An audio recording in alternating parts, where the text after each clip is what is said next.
Hello and welcome to Talking Tudors, a fortnightly podcast about the ever-fascinating Tudor dynasty. My name is Natalie Grueninger and I'll be your host and guide on this journey through 16th century England. Are you ready to step through the veil of time into the dazzling and dangerous world of the Tudor court? Without further ado, it's time to talk Tudors.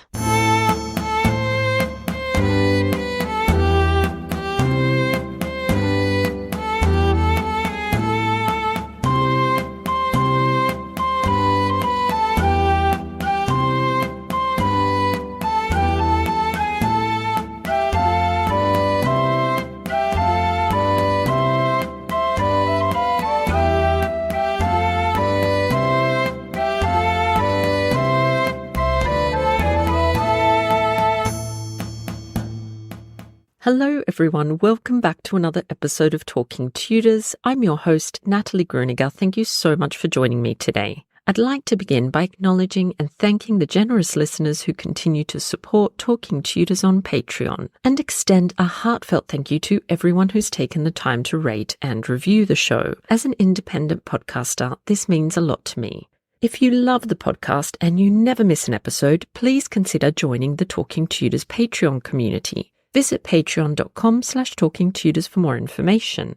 Once you sign up, you'll have access to exclusive posts, additional monthly live talks, a member-only book club, patron-only monthly giveaways, to name just a few of the rewards. You can also support the podcast and share your love of Tudor history with the world by buying Talking Tudors merchandise. Check out all the products at talkingtudors.threadless.com. Now, on to today's episode. I'm thrilled to welcome Dr. Joanne Paul back to the show to chat about the life and work of Anne Dowriche. Dr. Joanne Paul is an award-winning historian, consultant, and writer with a passion for sharing her research on Renaissance and Tudor history. She has consulted for television with TLC and Amazon and appeared on a variety of programs, including for BBC, Channel 5, and TLC. Having written for academic and student audiences on Thomas More and Counsellors in the Tudor Court, her first trade book, The House of Dudley, was a bestseller and named a Book of 2022 by The Times, The Sunday Times, Daily Telegraph, and History Today. Let's dive straight into our conversation. Welcome to Talking Tudors, Joanne. How are you? I'm all right, thank you. I appreciate you having me on. Yes, it's lovely to have you back on the show. And now, before we dive into the subject of today's podcast episode, would you mind just introducing yourself to our listeners, just telling us a little bit about you and your background? Sure. I'm Dr. Joanne Paul. I'm an honorary senior lecturer at the University of Sussex here in the UK. I work on the Renaissance and Tudor periods. My latest book is called The House of Dudley, which is a story of the Dudley family across 100 years of the Tudor dynasty, all their epic highs and lows, from touching the crown to the executioner's block. And I have a new book coming out, should be spring next year, which I'm not allowed to talk about yet, but watch this space. Oh, that does sound exciting. And we are here to talk about someone that you've done some research on and that maybe our listeners haven't heard of before. So this is quite exciting. And this lady's name, or woman's name, is Anne Dowriche. So can you tell us a little bit about who she was? Yeah, I'm glad you introduced her that way. I think a lot of people won't have heard of Anne Dowriche, but I think she's incredibly important and inspirational. So she was a writer in the Elizabethan period. In fact, one of the very few women writers of the period who published, who weren't noble. You know, we know that Catherine Parr, of course, published some work, and Elizabeth was a writer as well. But Anne Dowriche came from a sort of country gentry background. She was a clergy wife, and she published this epic poem in print called the French Historie. And there's just not many like her in the period. And so I was really inspired when I first came across this text to find out more about her and really to make her work more accessible to students and lovers of Tudor history. So do we know very much about her family, her early life, her education, any sort of details like that? We know a few things: that she was born to a fairly powerful Devon and Cornwall family here in the UK. She was raised fairly well educated. We know that her father left money for her and her sister's education and upbringing in his will. Previous generations of the family had some connections to the royal family. For instance, her step-grandmother was a member of Anne of Cleves' household. She had given evidence in relation to the non-consummation of the marriage of Henry VIII and Anne of Cleves. But by the time Anne Dowriche was born, about middle of the 16th century, late 1550s probably, they weren't so close to power. They were more known in sort of the circles in the county. We don't know anything else really about her upbringing until she was married. In 1580, she married a clergyman named Hugh Dowriche and became a clergy wife, which is actually quite important because the clergy hadn't been allowed to have wives much before that. And it was still very controversial to be a clergy wife. Of course, there were still some who considered their marriage to be illegitimate. And so she had a lot of work to do as a clergy wife, but we don't know much about it. They had 2 parishes in Devon, one in Lapford, one in Honiton. And she had something like 6 children with Hugh before he died at the end of the 16th century. Beyond that, we just know her work. So the French History was published in 1589, and then she also contributed a poem to one of her husband's works as well. We know a little bit about her circles, that she was in touch with other women who were writing at the time. And we know that she seems to have been Puritan in her religious sensibilities. We don't even know when she died. The last record of her is in 1613, 1614, around then. And then, yeah, she just sort of disappears off the record. This is the problem, of course, with non-noble women writers. But her text, in many ways, I think speaks for itself in terms of her personality, her fire, her drive, and her intelligence. And so before we look at her work a little bit more closely, could you maybe set the scene for us and give us an idea of what the historical and political context at the time of this poem's publication was? So we're talking like the late 1580s. Yeah, it was published in 1589. And so if we sort of work backwards from there, I think it gives us a really good sense of the context. 1588, of course, the Spanish Armada. Right before then, the execution of Mary Queen of Scots. So it's a time of religious turmoil, of European conflict over religion, as well as over land, the legitimacy of Elizabeth I. Dowriche would have been very, very aware of all of this. Her brother was an MP. So although they had sort of fallen out of royal circles, they were still involved. There's several letters between him and William Cecil, for instance. So he is in a position of some power and influence, and she dedicates the French History to him. So to sort of spur him on a little bit in promoting a more Puritan, radical Protestant agenda. And so she's using him really to get at these larger debates. It's a time of persecution of Catholics, but of course in France, it's a time of persecution of Huguenots, of Protestants. And that's what the French History is about. So it sits in this very tumultuous political and religious context. It's also a time when especially the crown is trying to calm religious conflict. And there's a speech in early 1589, February of that year, in Parliament, where Christopher Hatton tries to convince MPs to just stop talking about religion, essentially. And he actually equates Catholics and radical Protestants, Puritans, as both being sort of extremists that need to be pushed aside. And so Dowriche is trying to intervene in that debate, trying to influence her brother, and through her brother, indeed the crown itself, to really persecute Catholics, to defend Protestants at home and indeed abroad. It's thinking about the French context. It's, of course, towards the end of the Wars of Religion, which she documents in the book.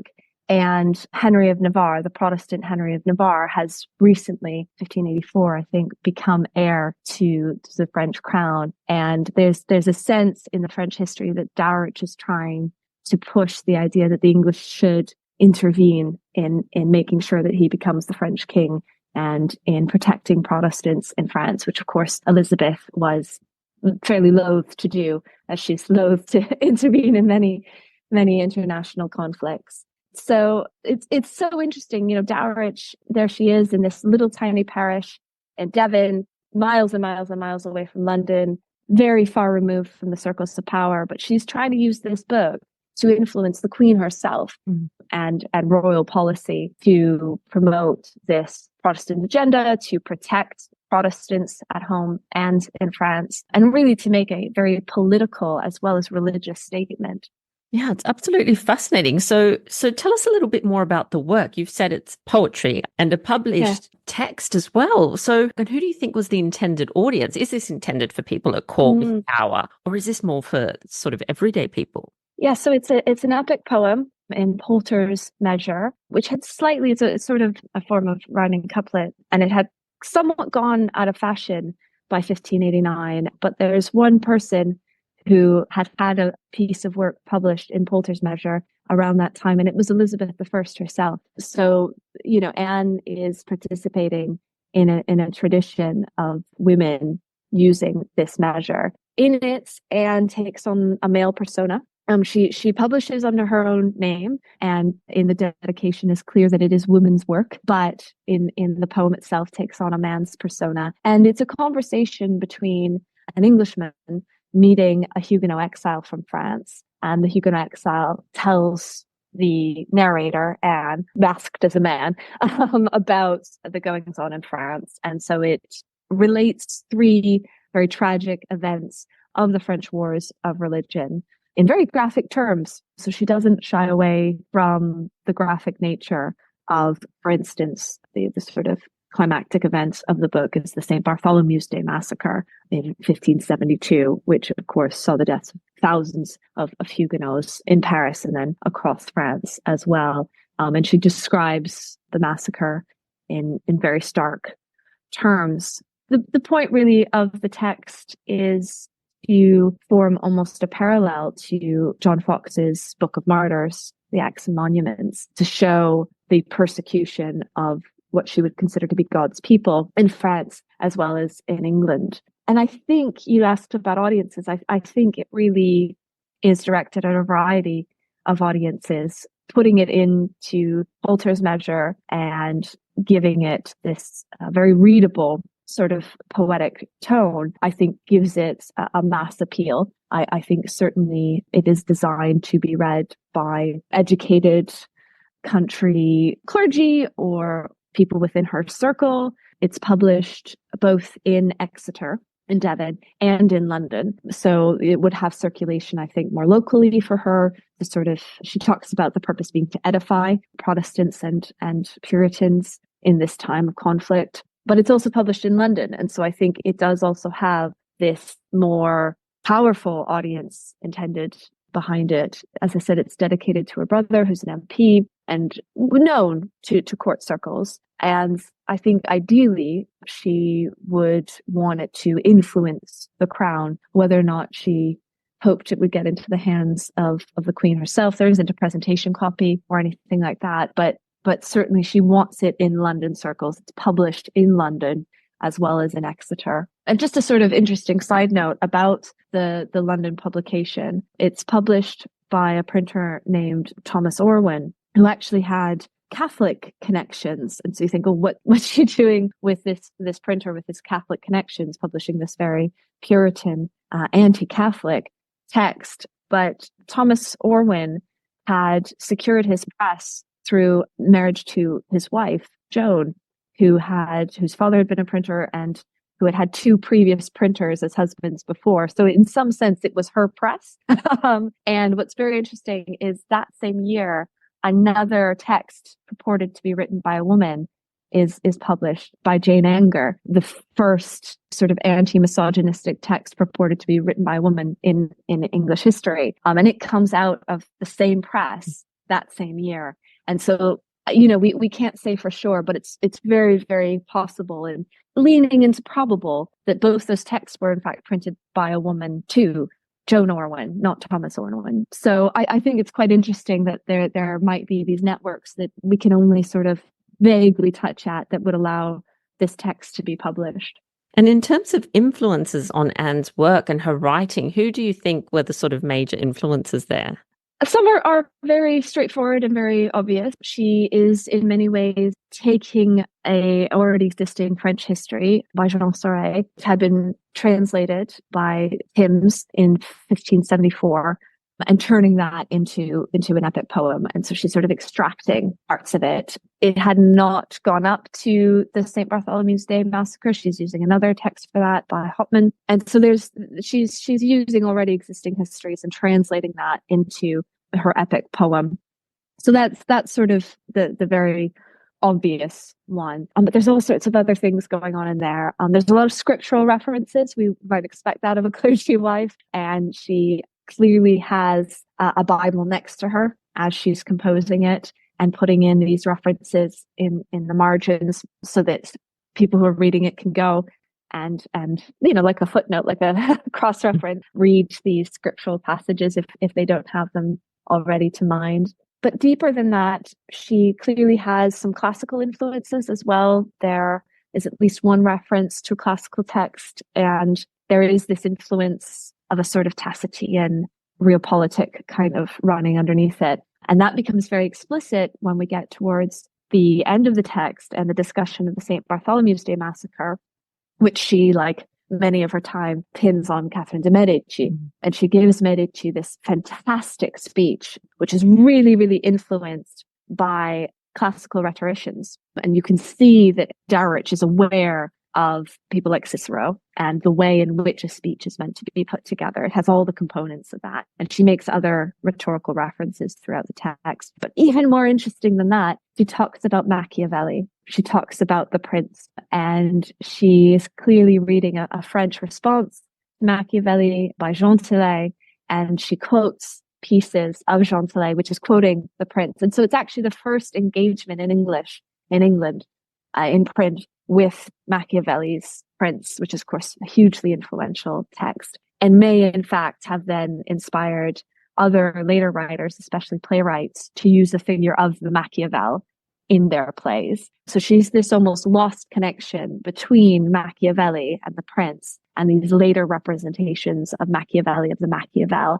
of the Mac Devil, as he comes to be known in these texts. So she's widely read, and I think that tells us a very great deal about these sort of these figures, these women who we may never have heard of, may think they're just sort of these country women you know might have a spattering of education, they know scripture. Actually, they're incredibly well connected to goings on in the rest of Europe, to court politics, to policy and policy discussions, as well as to these texts, both classical, scriptural, and then these more emerging texts from the Renaissance, like Machiavelli, and then the conversations around them. She sounds absolutely extraordinary. And I'm just thinking, Joanne, given I'm just going to make the point. I don't think she is extraordinary. I think in some ways that she is, that she's published it, but I just wonder if what makes her extraordinary is that we have this evidence of her education. Mm-hmm. We have this evidence of her connectedness, but actually a lot of women were that connected, were that educated, could have written something like this. And it's just that only Dowriche gives us that piece. So sorry to interrupt you. I think not at all. What makes her so interesting. In terms of having her work published, and this being much more than just a basic translation, which was, of course, acceptable for women at the time to engage with that sort of form of literacy. But I mean, she's pushing the envelope, isn't she? She's gone a completely. lot further. And she knows she is received. We don't know, really. We don't know. There are these two editions, both published in 1589, but that's it. There are no further editions. We can only guess at the circulation based on existing copies now, of which there aren't that many compared to other works of the time. So it's difficult. There's no one who directly responds to her in her time or for hundreds of years after. But that being said, textually, we can see that there are people who are pulling from her. And as I said, that often includes playwrights. So we know, for instance, that there are influences of her even in Shakespeare, and that figure of the Mac Devil does appear, the Machiavel does appear in other playwrights later on as well, and particularly in later sort of political historical type works. In fact, we can really see a parallel between Dowriche's text and the work of Christopher Marlowe, particularly his Jew of Malta, and of course the massacre at Paris, which is all about the St. Bartholomew's Day massacre. So no one's saying that they're using Dowriche's text. That could be because it's a bit obscure. That could be because it's by a woman. It could be because of its sort of anti-Catholic, strong anti-Catholic sentiment. But it clearly does influence later writers. And the fact, too, that she is presenting Machiavelli in this way, I think, means she's part of a transmission process that we've only barely started to understand. And just going back to the text itself, are there any other insights, that probably many, but any that you want to touch on that it provides, for example, into religion at the time or Elizabethan politics or anything along those lines?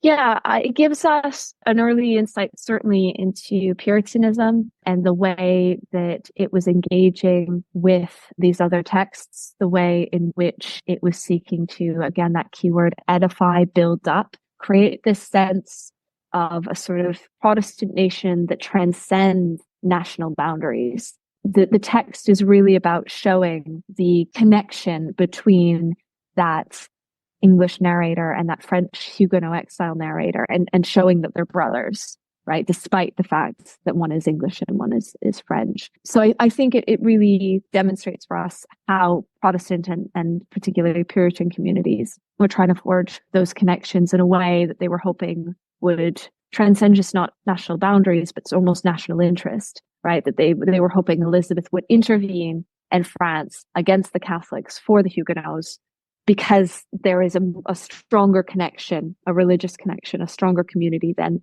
those national communities.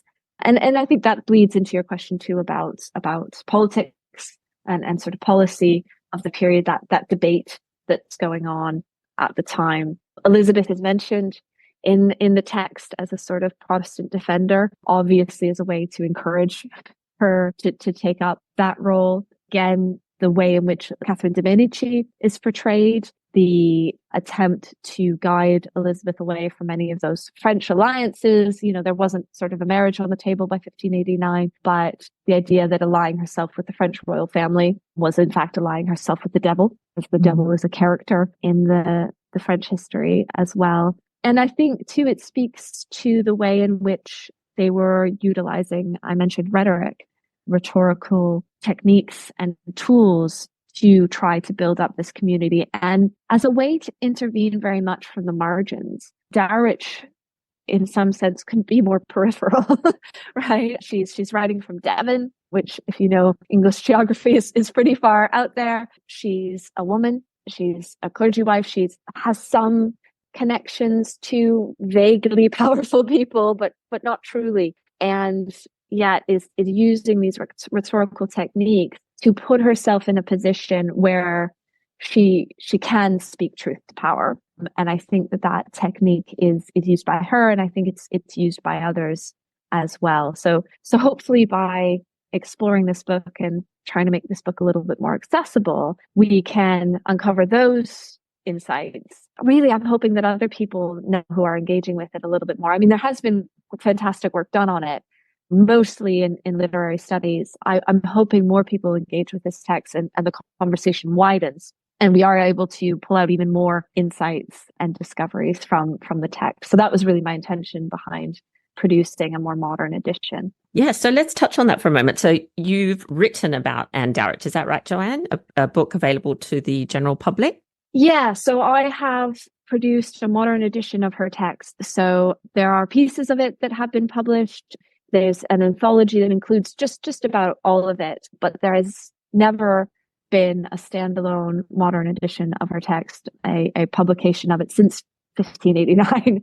And I decided that I wanted to write that and write that in justice. I saw it. And so I worked with the Tudor and Stuart Text Press out of University of Toronto and have produced a modern edition. So all the language is modernized. It's much easier to read than that 16th century edition. It's glossed as well, so all of the terminology is glossed. There's a glossary. I have also expanded all of those scriptural references. So whenever there's a scriptural reference, I have found it. Even when it was slightly wrong, I've found it and given it to you in the footnotes as well. So you can read as a 16th century reader might, with in a sense, that Bible next to you. And also there's a very, very fulsome introduction that goes into way more detail about those things exactly that we've talked about now, her life, her connections, the context, her influences, her legacy. And there's all sorts of tidbits that I was able to discover in that process. And there's also references to the other work that has been done on Dowriche as well. And yeah, I'm really hoping especially gets into the hands of students and scholars of the period so that they can start to work with that text. But it's also available for general readers to pick up and to discover her. For many decades, centuries, she was written off. The French history was treated as having no interest, that it was a text of sort of personal piety and bad poetry, to sum up the historiography. That changed, especially in the 60s and 70s, with the revival of interest in women's history. But there's sometimes that legacy remains, and I think she did write something. It's not always the best poetry. It's not Shakespeare, I'll grant you, but it's powerful. And I think if you understand it in its political context and what she's really trying to do with it, it's absolutely fascinating. Well, I think it's amazing that you've shed light on her. I always love learning about 16th century women doing, writing and reading, and it's amazing. So thank you. And thank you so much for making the time to come back to talk to us. Before I let you go, Joanne, just quickly, if people want to find out a little bit more about you and your work and follow all the projects that you're working on, where can they go? So I have a website, which is just joannepaul.com. Very straightforward. And I try to keep that up to date with publications, and especially the events page. You can also find information about my consulting work and things like that. I am still on X Twitter, but I don't post on there so much. Instead, you're probably best to find me on Threads and Instagram, where I'm at Dr. Joanne Paul. And I am also on Facebook and have a newsletter and things like that. But the one-stop shop is really the website. You can find all the links and things there. Wonderful. And I'll add a link to your website to our show notes to make it nice and easy for everyone to find you. But once again, thank you so much for coming back onto the show to talk about Anne Dowriche. It's been so fascinating chatting with you. Anytime. I hope you have me back again.